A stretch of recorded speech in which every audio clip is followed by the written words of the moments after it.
بسم الله الرحمن الرحيم. نون والقلم وما يسطرون ما أنت بنعمة ربك بمجنون وإن لك لأجرا غير ممنون وإنك لعلى خلق عظيم فستبصر ويبصرون بأيكم المفتون إن ربك هو أعلم بمن ضل عن سبيله وهو أعلم بالمهتدين فلا تطع المكذبين ودوا لو تدهن فيدهنون ولا تطع كل حلاف مهين هماز مشاء بنميم مناع للخير معتد أثيم عتل بعد ذلك زنيم أن كان ذا مال وبنين إذا تتلى عليه آياتنا قال أساطير الأولين سنسمه على الخرطوم إنا بلوناهم كما بلونا أصحاب الجنة إذ أقسموا ليصرمنها مصبحين ولا يستثنون فطاف عليها طائف من ربك وهم نائمون فأصبحت كالصريم فتنادوا مصبحين أن اغدوا على حرثكم إن كنتم صارمين فانطلقوا وهم يتخافتون ألا يدخلنها اليوم عليكم مسكين وغدوا على حرد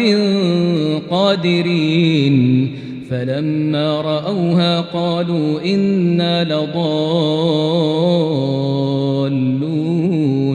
بل نحن محرومون قال أوسطهم ألم أقل لكم لولا تسبحون قالوا سبحان ربنا إنا كنا ظالمين فأقبل بعضهم على بعض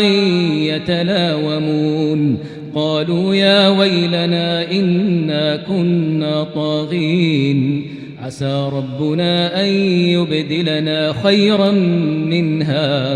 إنا إلى ربنا راغبون كذلك العذاب ولعذاب الآخرة أكبر لو كانوا يعلمون إن للمتقين عند ربهم جنات النعيم أفنجعل المسلمين كالمجرمين ما لكم كيف تحكمون أم لكم كتاب فيه تدرسون إن لكم فيه لما تخيرون أم لكم أيمان علينا بالغة إلى يوم القيامة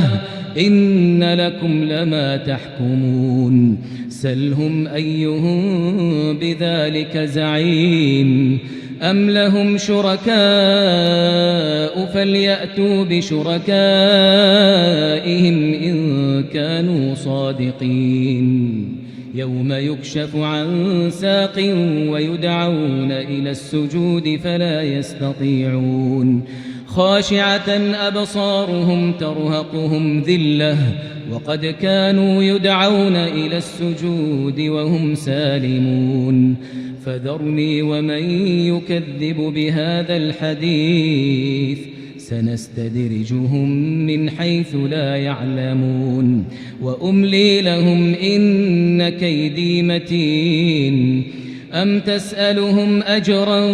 فهم من مغرم مثقلون أم عندهم الغيب فهم يكتبون فاصبر لحكم ربك ولا تكن كصاحب الحوت إذ نادى وهو مكظوم لولا أن تداركه نعمة من ربه لنبذ بالعراء وهو مذموم فاجتباه ربه فجعله من الصالحين وإن يكاد الذين كفروا ليزلقونك بأبصارهم لما سمعوا الذكر ويقولون إنه لمجنون وما هو إلا ذكر للعالمين.